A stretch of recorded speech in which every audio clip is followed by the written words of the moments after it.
So, dito nga po mga kalingap mga kaedsi, grabe naman kayo kay Edu. So, yan po yung ating pag-uusapan po mamaya mga kalingap mga kaedsi. Pero bago po natin ipagpatuloy ang video ito sa mga bago pa lang po sa ating munting channel, huwag po natin kalimutang suportahan ang ama ng kalingap Kuya Val Santos Matubang at Kalingap Rab. At paunawa, panoorin po muna ang full video bago mag-comment para malaman ang nilalaman nito. So, dito nga po mga kalingap mga kaedsi.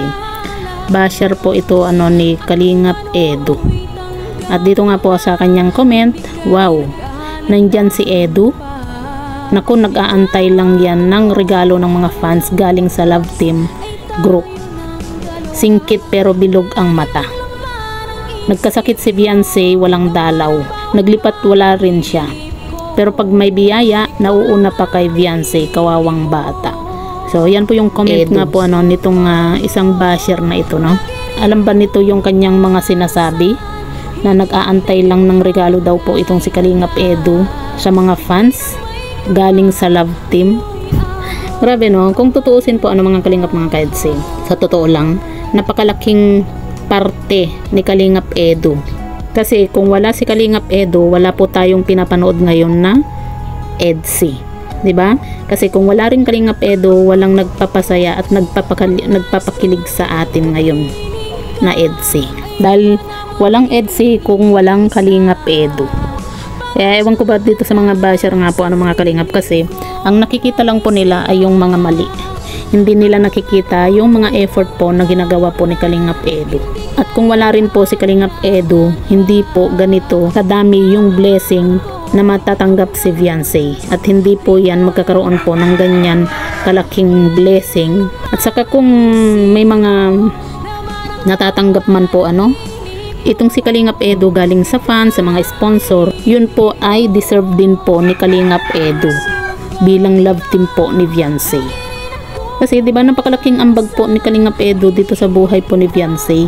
Kasi kung iisipin po natin sa tingin nyo, kung hindi po si Kalingap Edu yung naging love team po ni Beyonce, makikilala po ba si Beyonce? 'Di ba magkakaroon ba siya ng maraming sponsor? Magiging sikat ba si Beyonce kung hindi si Kalingap Edu yung naging love team po niya?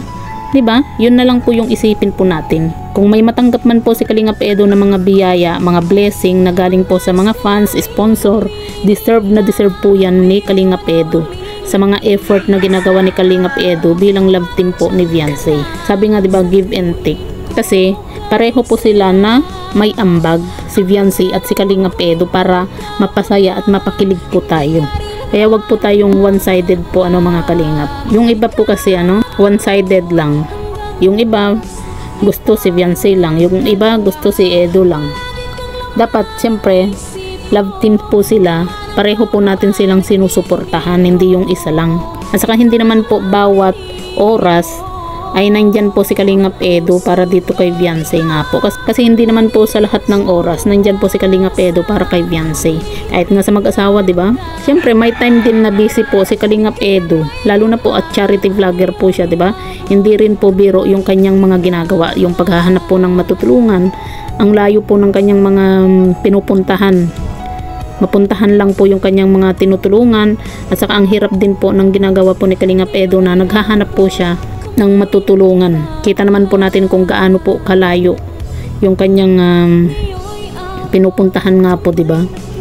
Kaya wag po nating sabihan si Kalingap Edu na nag-aantay lang ng regalo ng mga fans galing sa Love Team, kasi deserve po ni Kalingap Edu na makatanggap din po ng blessing galing sa mga fans, sa mga sponsor. Kasi isa si Kalingap Edu kaya gumanda po yung buhay po ni Beyonce. Isa rin po si Kalingap Edu kaya nagkaroon po ng ganyang kaganda at kalaking bahay po itong si Beyonce. Kaya wag po nating silipin po yung mali po ni Kalingap Edu, kasi napakalaking ambag po ni Kalingap Edu sa love team po nila ni Beyonce.